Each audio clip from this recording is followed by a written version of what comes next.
ദൈവനാമത്തിന് മഹത്വം ഉണ്ടാകട്ടെ. നമ്മൾ ഇന്ന് ധ്യാനിക്കാൻ പോണ വചനം സദൃശ്യവാക്യം 7. മകനെ, എൻ്റെ വചനങ്ങളെ പ്രമാണിച്ച് എൻ്റെ കൽപ്പനകളെ നിൻ്റെ ഉള്ളിൽ സംഹരിച്ചു കൊള്ളുക. ഹല്ലേലൂയ, സ്തോത്രം. ദൈവമേ സ്തോത്രം, ഹല്ലേലൂയ.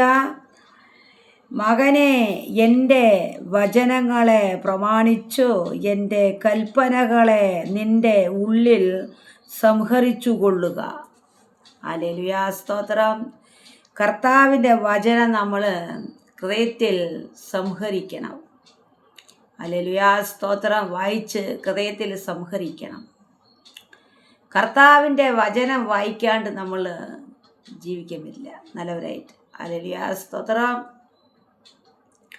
ദൈവത്തെ സ്നേഹിക്കുന്ന ഒരു മനുഷ്യൻ ഉൽപ്പത്തി തൊട്ട് വെളിപ്പാട് വരെ വേദം പഠിച്ചിരിക്കും. കാരണം അവൻ കർത്താവിൻ്റെ വചനത്തിൽ വാഞ്ചയോടിരിക്കും. ഹല്ലേലൂയ, സ്തോത്രം. കർത്താവിൻ്റെ വചനം തേൻകൂടാണ്.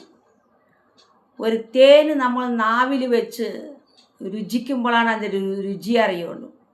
അതുപോലെ ഉൽപ്പത്തി തൊട്ട് വെളിപ്പാട് വരെ വേദം പഠിച്ചാൽ തന്നെ ഈ തേൻകൂടെന്ന വചനത്തിൻ്റെ രുചി അറിയാൻ പറ്റുള്ളൂ.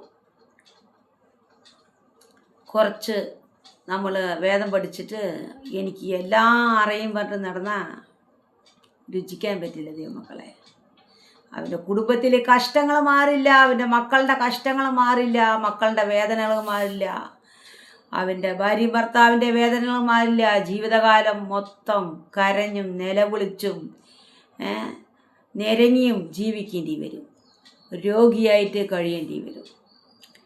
നമ്മൾ പൂർണ്ണ ഹൃദയത്തോടെ വേദത്തെ പഠിച്ച് പൂർണ്ണ ഹൃദയത്തോടെ ദൈവത്തെ അന്വേഷിക്കുമ്പോൾ ദൈവമക്കളെ നമ്മൾ രക്ഷപ്പെടും. കർത്താവ് നമ്മളെ രക്ഷിക്കും. അതാണ് സത്യം. യേശു കർത്താവ് നമ്മളെ സ്നേഹിക്കുന്നുണ്ട്. അതുകൊണ്ടാണ് ദൈവം മനുഷ്യാവതാരത്തിൽ വന്ന് കാൽവരി കുരിശിൽ നമ്മൾക്ക് വേണ്ടി ദൈവം യാഗമായി തീർന്നത്. ഹല്ലേലൂയ. ആ സ്നേഹം നമ്മൾ മനസ്സിലാക്കണം ദൈവമക്കളെ. ആ സ്നേഹം നമ്മൾ മനസ്സിലാക്കാൻ പോകരുത് ഓരോരുത്തരും. ദൈവത്തിന് എപ്പോൾ നമ്മൾ നന്ദിയുള്ളവരായിരിക്കണം ദൈവമക്കളെ. അതാണ് നമ്മൾക്ക് നല്ലത്.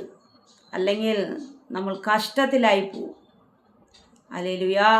കർത്താവിൻ്റെ വചനം വായിച്ച് ഹൃദയത്തിൽ സംഹരിച്ച് വെക്കണം.